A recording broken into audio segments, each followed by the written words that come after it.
The dollar is a fiat currency, backed by nothing and printed freely by the government. At least that's the conventional Twitter narrative. But to be honest, that's not quite right. Actually, it's rather wrong. Nothing in life is ever free, certainly not money, and even less so the global reserve currency. Counter to common belief that the US government can print money out of thin air, the reality is a bit more nuanced. The dollar's might rests on a powerful structure built roughly 50 years ago. It is protected by immense military strength and has been secured through countless wars and innumerable deaths. Yes, you guessed it. In today's video, we will talk about the petrodollar. Number 1, we'll answer the ominous question of where and why the petrodollar emerged. Second, we'll get technical and discuss how the petrodollar actually works. And finally, we'll get to why it's so darn controversial. Because I don't know about you guys, I always heard people talk about the petrodollar and I never really understood what it was. Is it a conspiracy? Is it real? Well, that is exactly what we'll try to find out today. Part 1, Bretton Woods. Before we can get to Saudi Arabia, Kissinger, and the Iraq War, we must understand where dollar dominance comes from. Our modern monetary paradigm emerged from the ashes of 3 tumultuous decades of world wars, hyperinflations, and economic crises. World War I, World War II, hyperinflations in Germany, Austria, Hungary, the Great Depression, debt defaults post-war, you name it, it happened. After the sheer scale of destruction and death, it was just kind of obvious. The world needed a fresh start with a more stable system. That at least was the stated goal when Allied countries convened in one of the most consequential gatherings in the 20th century, in beautiful Bretton Woods, New Hampshire, in the summer of 1944. Now, presumably you've already heard of the Bretton Woods Agreement, and if not, you should really listen because it's very important. Bretton Woods sought to build a system with stable exchange rates, free trade, clear rules, and global collaboration to ensure peace and prosperity. How would this be accomplished? Well, the idea was simple. All participating countries would peg their currencies to the US dollar to establish a smooth exchange rate, and the dollar itself would be backed by gold to give the entire thing a physical foundation. To be specific, $35 per ounce of gold. If you've ever heard the saying, as good as gold, that's kind of where it comes from. The dollar was considered as good as gold, only that it was much easier to trade with than sending around gold bars. Also, the US just had a ridiculous amount of gold by the end of World War II. The paradigm of Bretton Woods worked quite well for some decades. The years after the war, the West at least, were marked by peaceful and harmonious growth. Countries were rebuilding their economies and cities, and life was kind of good overall. Especially Germany and Japan, but also places like America were really thriving. Economic growth was rapid and really stable also. Even to this day, as a culture, we generally have very fond memories of the 50s and 60s. Conservatives generally speaking of the 50s and more liberals of the 60s. Even if most of us weren't alive at the time. But the problem was that Bretton Woods had a fundamental flaw that undermined its fate right from the beginning, and it was kind of simple actually.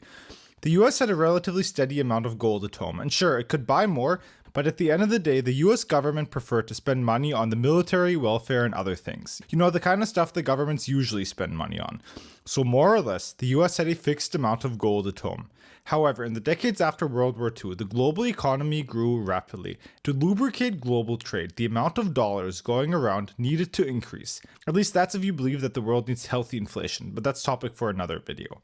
Put simply, for a fixed amount of gold in America, there was a growing amount of dollars abroad. And it was obvious that this also wouldn't go unnoticed by countries in Western Europe or Japan that mostly relied on the dollar at that time. They started to exchange their dollars for real gold. And American gold reserves declined, first slowly, but then ever more rapidly. This was a huge problem for the US government. You have to understand one thing. While governments make us normal people use paper money, they love to keep their gold more than anything.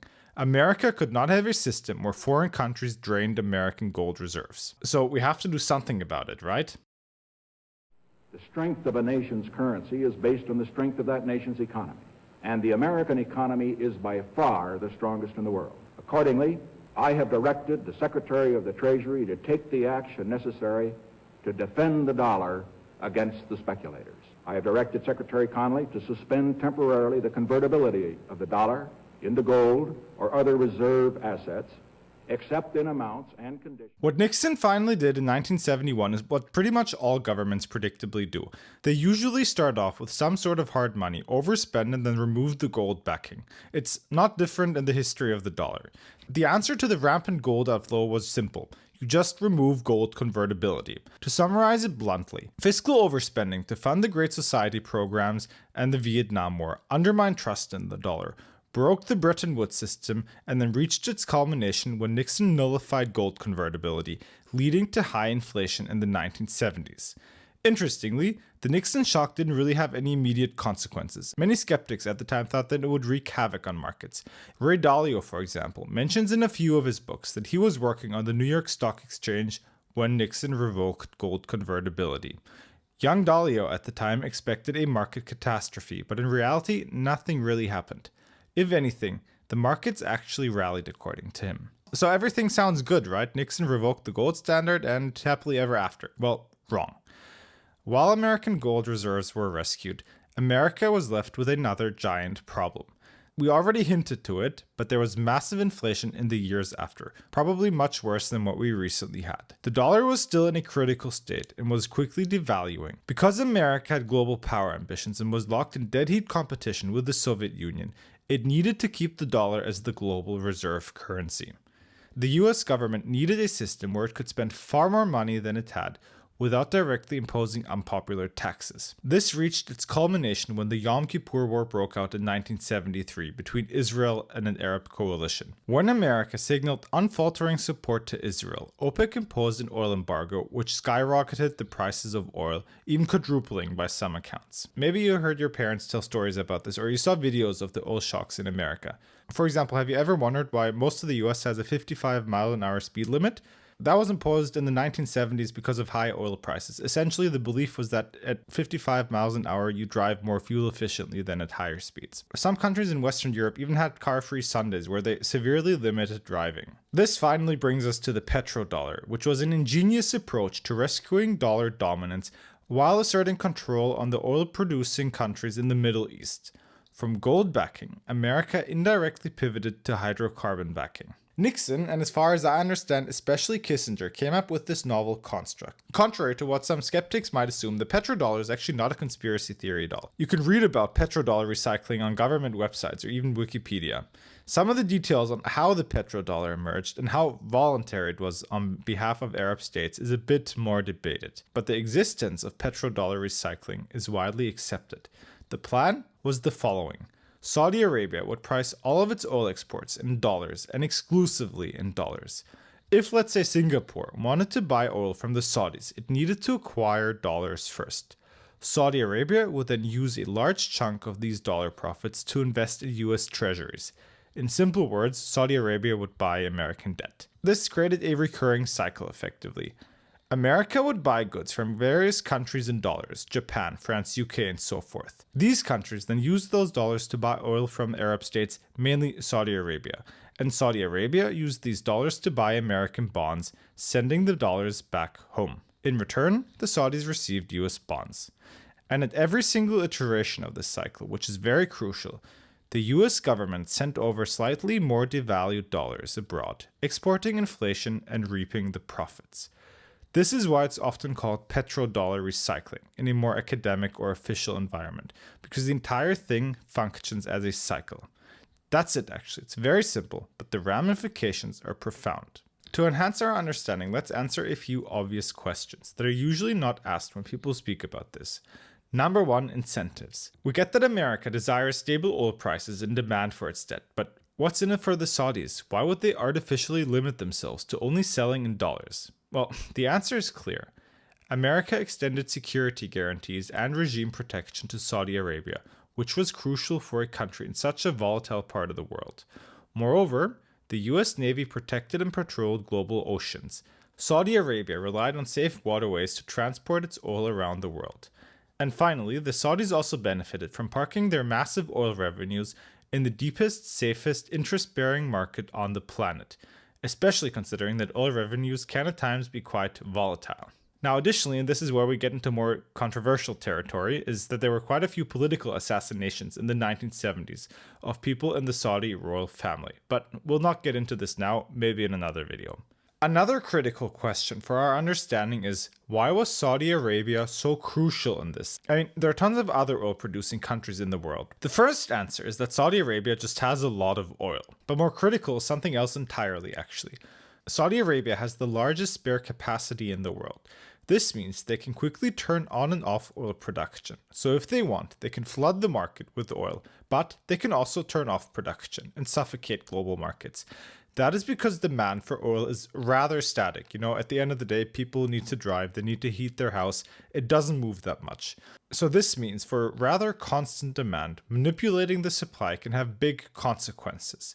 Peter Zion gives a very good explanation of this. This bare production capacity has made the Saudis a crucial ally for America and a key country in the petrodollar construct. And as a last question, why oil and not other resources? The US could have tried to create a coal dollar or a mineral dollar.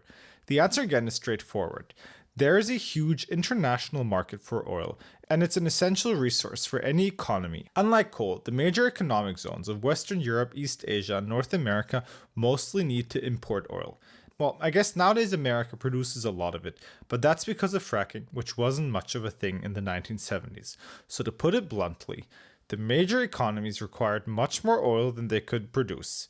In 1976, it accounted for over 10% of global merchandise trade. So interweaving the dollar with global oil markets with the most critical oil producer was ingenious. There's really no other way to put it. When other Gulf states implicitly joined, only accepting dollars and recycling their dollar returns into US debt, the petrodollar became even stronger. These actions by Nixon and Kissinger revitalized the dollar for many decades to come. The effect was that even countries that resented and detested America had to somehow acquire US dollars. Iraq, for example, until 2000 sold all of its oil in dollars, despite being vehemently anti-American. That was, of course, until they wanted to switch to euros, shortly after which they got invaded to receive the gift of democracy. And that brings us to the final part of the video. Why is the petrodollar so controversial? The petrodollar is quite controversial for many reasons. A proper assessment of this is out of scope for this video, so we'll keep it short and sweet. I'd say that we can, generally speaking, divide the petrodollar critics into two separate groups. Number one would be the BRICS consortia, countries like China or India, alongside Western leftists. And the other group would be populist rightists in the West. This is obviously an oversimplification, but it gives us a solid mental framework to work with. Let us start off with the anti-Western alliance. These countries view the petrodollar as an imperialist tool that America uses to enrich itself and to subjugate peoples around the globe. Saddam Hussein famously called the dollar the currency of the enemy. Even if you're America's adversary, you still needed to get dollars to fund American deficit spending, which is really crazy actually. At every single iteration of the petrodollar recycling loop, America injected newly created devalued dollars, and so a lot of American inflation was actually exported abroad. And finally, the US can weaponize its currency, impose sanctions, and control access to global trade. Western leftists often classify this as a form of neo-colonialism because it's the West imposing its will on the world, much akin to what happened in the 19th century. And countries that were once colonized by the West tend to agree. For example, many claim that the Iraq War was constructed to protect the petrodollar. When Saddam Hussein made the announcement in 2000 not to trade oil in dollars but in euros, not much after American troops knocked on his door. How much this played a role in the decision to invade Iraq is subject to heated debate. Did it matter? Maybe, potentially, probably. And the Iraq War is just one example of America going to war in the Middle East to ensure its dominance. The other vague group opposed to the petrodollar is what I classify as the populist rightists in the West. I wouldn't even include Trump in this. He seems quite keen on a strong dollar. I'm more talking about people like Tucker Carlson or European populists and so forth. What they essentially criticize is that the petrodollar has greatly enriched American elites, but to the detriment of common Americans. Number one, to impose the dollar system on the world, America had to fight quite a few bloody and costly wars in the Middle East to maintain and even grow its influence. Again, think of all the wars in the Arab world where America was involved. This cost trillions of dollars, money that could have been invested in schools, roads, or other things. And also, don't forget the many lives that were lost. In addition, the entire petrodollar construct kind of enriches Wall Street at the cost of Main Street. Because America constantly needs to supply a growing amount of dollars to the world, America needs to always run a trade deficit. This means that America needs to always import more foreign goods than it exports, which undermines manufacturing. Otherwise, dollar-denominated trade just wouldn't work. So people building real stuff in factories struggle. all the while office workers have the luxury of buying cheap foreign goods. Obviously, these things are more complicated and nuanced. There are pros and cons to both sides. I'm not really trying to make a point here. If you want my honest opinion, the struggle for power is dirty, and I don't think we should moralize it too much. The Chinese would do the same if they could. The bigger question is, does it help Americans at home, or does it hurt them? And here, I'll let you be the judge. This brings us to the end of the video. If you guys enjoyed, please drop a like and comment down below, subscribe to see more, and as always, I'll see you guys next time. Bye bye, ciao ciao.